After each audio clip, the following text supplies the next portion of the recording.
Okay, so what we're looking at is Chapter 3, Part 2, and we're going to be looking at free fall and acceleration.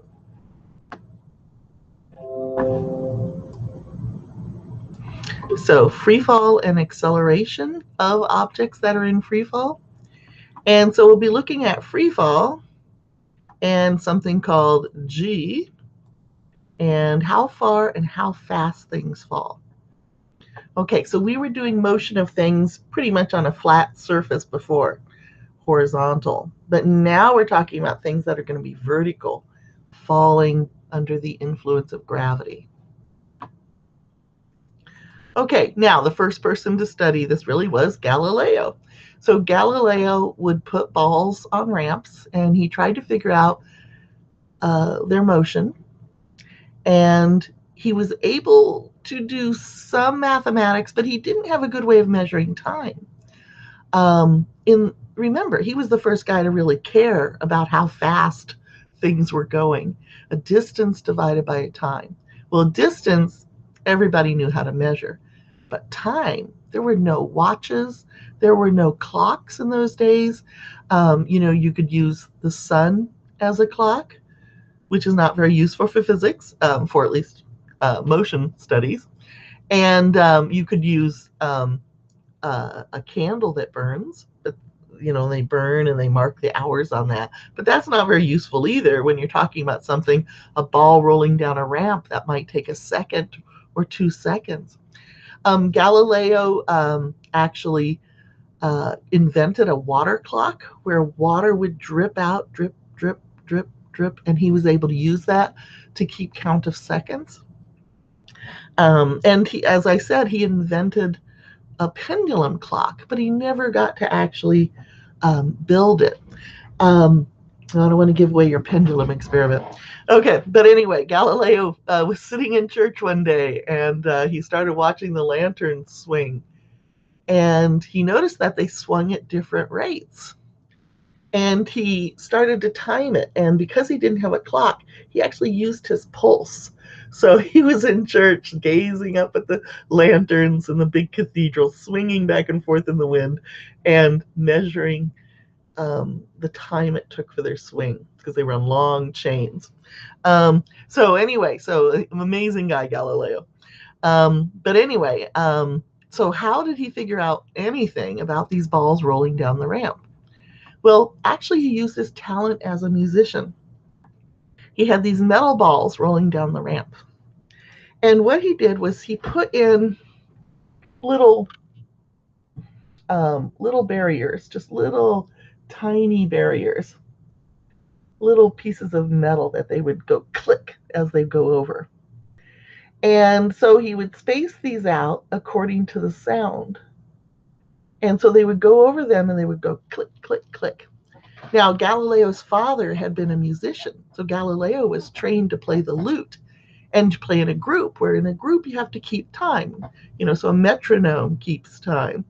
And so Galileo was used to knowing how to keep a regular beat. So he would move these little markers around until he heard click, click, click, click, click, click, click. So they were all even clicks. So even though he didn't know what the time interval was, at least he knew it was the same time between them. And you notice that the distance got larger and larger as these balls are going, of course, faster and faster. They go a greater distance because they're speeding up. So he was able to figure out at least that they had a change in the velocity that equaled some acceleration times the time. But he just didn't have the real numbers to calculate. Now, I calculated real numbers there, 5 meters per second, 7 meters per second. These are the accelerations of these balls as they go down these various hills. Okay, so this is the acceleration, the change in the velocity over the time. And that's what Galileo was trying to determine, right? If we turn this equation around, right, that's acceleration is change in velocity over time. which we were talking about before. All right, so Galileo was trying to figure that out. Now, one thing he tried to figure out too was, what if it was totally vertical, the ramp? What would happen then? What would be the acceleration of an object that is basically just falling straight down? So for a vertical ramp, well, he couldn't calculate it because it moves too fast. Try dropping something right now, and you'll find that it drops very quickly. And so Galileo was not able to do good measurements because he couldn't even get the click, click, click there. And so it was one of the things that he just couldn't measure. He also tried to measure the speed of light by having a friend be in a tower in the city, and then another friend would be on a hillside, and one would open a lantern, and that light would shine out to the friend on the hillside, who would open their lantern, and then that would come back and you could observe it. But basically Galileo calculated that it was so fast that all that he was measuring was the reaction time of the people. But he did know the speed of light was really fast. Think about if it was slow. Light, you turn on the light and it would ooze down throughout the room. Wouldn't that be cool? But instead, light is very, very fast. Okay, but what about something that's falling? Is it as fast as light? No, not usually. Okay, so let's look at this. So when an object is falling, it acquires velocity, gets faster and faster, and it does that at a constant rate, as Galileo was showing. With each time interval, it gains a little more speed. And so the acceleration that we later were able to calculate turned out to be 10 meters per second for every second. Okay, now for those of you who have been in physics class before, you know that's not quite accurate, because you know that it's actually 9.8 meters per second per second. Okay, something about this class. Hewitt said, we don't need to have the exact number. These guys aren't going to go on and build bridges probably, so we'll just use 10. 9.8 rounds to 10, just fine.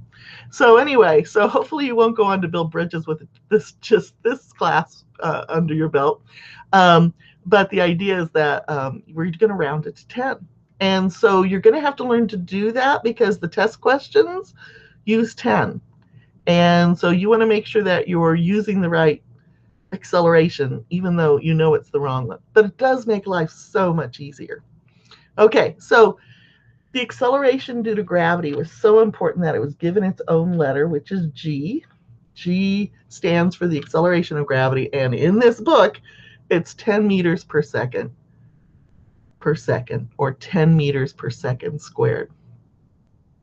Okay, so when we plug that value for G into the formula, we get the change in velocity is G times T. All right, so let's have a ball that's starting from rest, so it starts from 0. And what they've got here in this picture are little speedometers for you. So it's showing this first speedometer. The ball is starting at 0 meters per second. Okay, now after 1 second, which by the way would be this ball, okay, after 1 second, well, it would have gained how much velocity? Well, the G is 10 meters per second. And then we're going to multiply by 1 second. So what's going to happen? One of those seconds is going to cancel out. Oops, wrong one. So we're going to lose one of these seconds. And we're going to end up with 10 times 1, which is 10 meters per second. Okay, so it's pretty easy, right?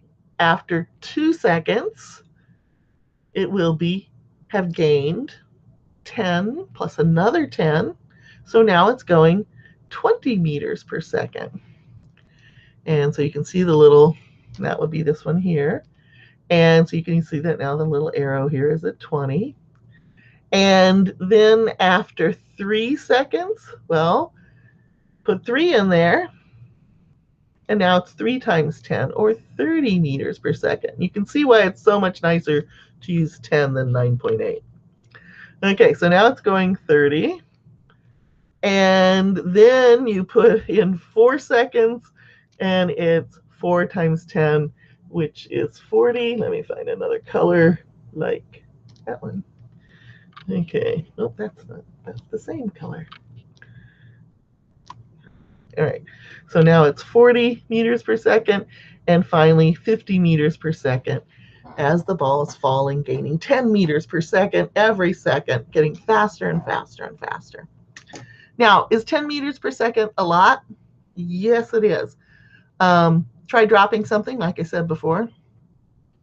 And usually it's very hard to grab it if you don't know it's falling. So that's that old trick. Usually I play the trick with my students. I hold out $1 and see if they can catch it. It's the old game. And usually if you're good at distracting them so you don't signal when you're going to drop it, it's very hard to catch that $1 because gravity does grab things and take them very fast. And try running and gaining 10 meters per second every second. Sure, you might be able to go 10 meters in 1 second. That would be possible. That's around 30 feet. But the next second, you're supposed to be going 20 meters per second.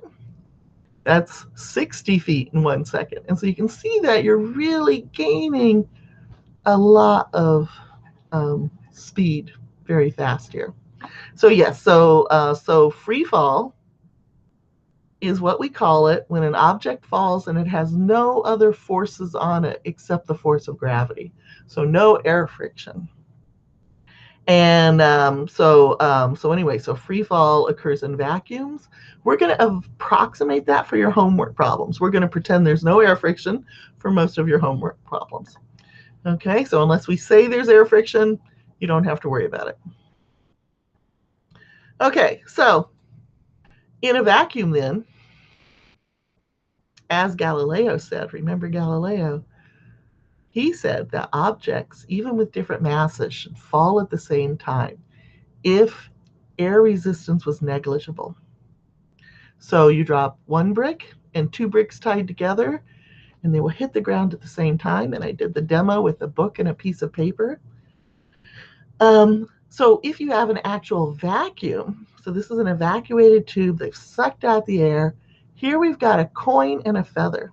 And remember back to Aristotle, who was saying, well, the feather falls more slowly because it's made of part earth and part air.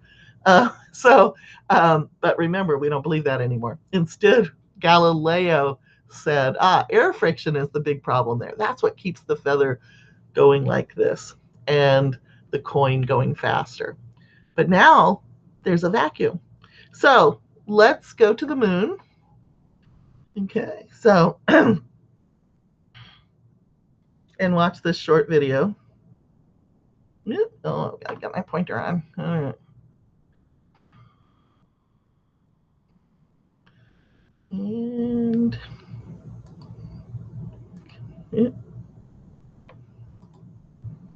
yeah, control click. There we go. All right, we're going off to YouTube because let's see if you are actually seeing this. No. Wait, before you scroll away, Democratic headquarters urgently need you to sign this petition to protect voting rights before the deadline. Actually, is a really good idea. Republicans are trying to disenfranchise. Okay, I have to change. Sorry, I haven't killed my ads yet. The view here. Okay, so over here, I'm presenting. I'm going to stop presenting and present a window, which is a YouTube video window.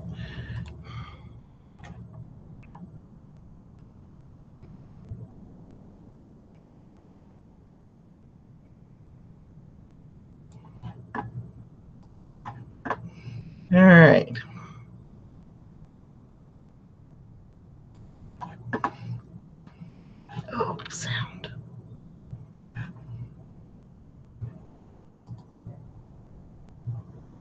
Nope, I turned off my sound.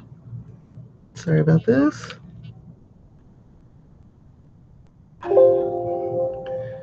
Yeah, I'm going to move my camera down to see the microphone here. Not quite yet. I haven't put the solar light in yet, but I will shortly. Oh, wow, watch this. A good picture there. I've got beautiful picture, Dave. So this is a beautiful picture. You're taking a picture on the moon where the sun is very bright. In my right hand, a hammer. And I guess one of the reasons we got here today was because of a gentleman named Galileo a long time ago, who made a rather significant discovery about falling objects in gravity fields. And we thought that where would be a better place to confirm his findings than on the moon. And so we thought we'd try it here for you. The feather happens to be appropriately a falcon feather for our falcon. And I'll drop the two of them here, and hopefully they'll hit the ground at the same time. How about that? Mr. Galileo was correct in his findings.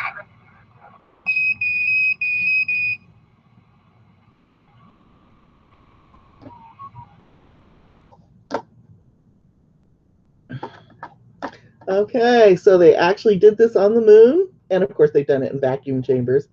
Ooh, messy desk. And so what they found out is that yes, Galileo was correct, which we already kind of knew, and objects do fall at the same time in a vacuum, or and so when you've got negligible air resistance, objects are in free fall, and they will both accelerate at G. Okay, so let's get back to the slides. Now, also, if you notice the astronauts bouncing around, there's a reason for that. They have that bounciness because the gravitational force on the moon is not G. The gravitational force on the moon is 1/6 of G. So the G for the moon is 1/6 of the G here on Earth. So it's 1/6 of 10 meters per second squared. And this means that they weigh less. So an astronaut with their backpack on would weigh around 400 pounds. But on the moon, they would only be 1/6 of that. So they'd just be like 70 pounds. And so, yeah, their muscles can bounce them up and down like little kids do. But the thing is, you can bounce up and down, but you're also not held very well to the moon. It's not pulling you down with as much force. So it's easy to fall over, especially if you start to go too fast. So the astronauts are very careful to never just start walking with a normal stride, because with a normal stride, they'll get too fast. And then that inertia of their backpack, they still have the equivalent of that 400 pounds worth of inertia. So it's very hard to come to a stop. You've got to decelerate, and you're not holding on to the earth too well.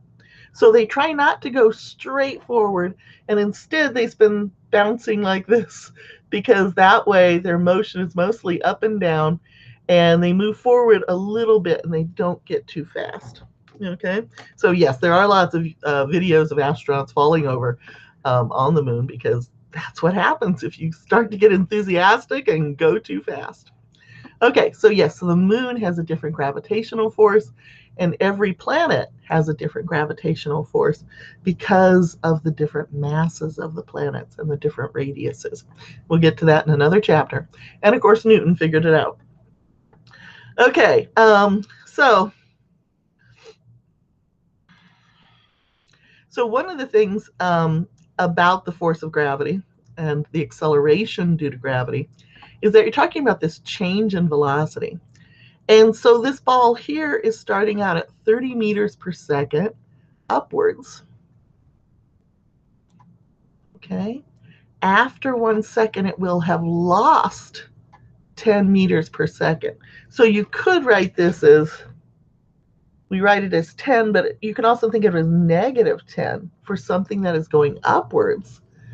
Then The velocity is upwards, but the acceleration is downwards, right? They're opposites. It's going to be decelerating as it goes upwards. And again, sometimes we use up as positive and down as negative, but we really only usually fuss about that when we've got both directions. So like in this one, the ball is going up and then down. So we have to designate one as positive and one as negative. So up is going to be positive, down is going to be negative. And so as it goes upwards with the 30 meters per second positive, it's going to lose 10 meters per second every second. And so it ends up going 20.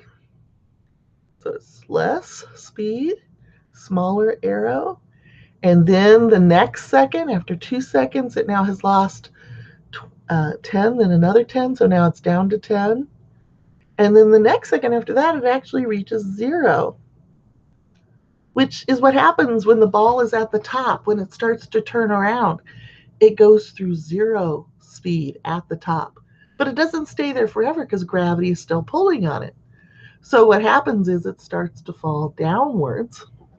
Now gravity is adding 10 in the downward direction, speeding it up in the negative direction. So it ends up, here is minus 10, right? And then it gains another 10, so now it's going to be minus 20, and finally minus 30. And notice that it's returned to the same height at the same speed, which is one of the beautiful things, is this symmetry. It went up at 30, and at the same point, it's coming down at 30.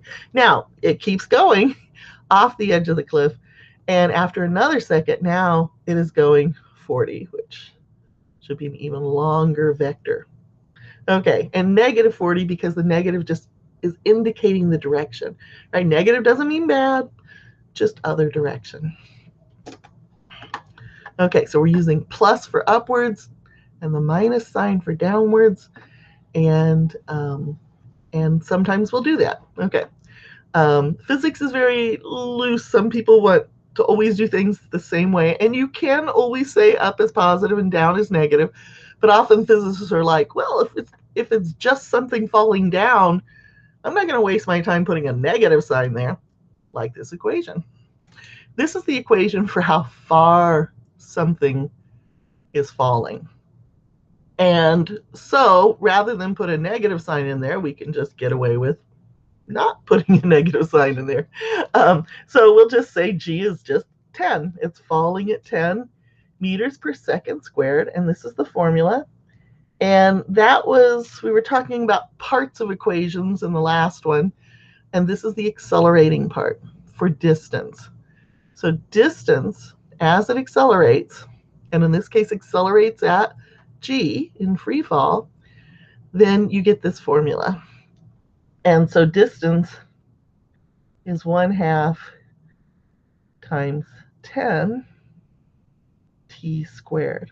And this is where you might want to write it as 10 meters per second squared, because you're going to cancel it with t squared there.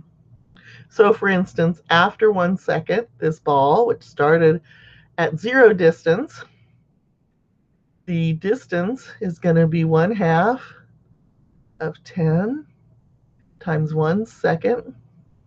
That's going to get squared. And then the second squared cancels the other second squared, and you're just going to end up with 1/2 of 10, and that's going to be 5. So it goes 5 what? Well, 5 meters, because you have actually canceled out the seconds. Okay, so anyway, so now you've got 5 meters. Well, what about after the next? Like 2 seconds. Distance is 1/2, 10, 2 seconds squared. That's going to be, people do it in different ways. Some people like to always say 1/2 times 10 is 5. I usually start the other direction. So 2 squared is 4. 4 times 10, that's easy to do. That's 40. Then I divide it in half. So anyway, so you can go this direction or this direction because of the wonderful properties of math. Okay, so that's going to come out to 20 meters. Okay. But yeah, I mean, you could just write this equation, d is 5t squared, if you wanted to do that. But then you have to multiply by 5s. Okay, so anyway, so you keep going. 3 seconds, what's going to happen? Well, 3 squared is 9 times 10. Divide by half, so you get 90 divided by 2, which is going to be 45. Right? So you just keep going and saying, okay, what is the distance going to be as it falls? Now notice that these are not evenly spaced.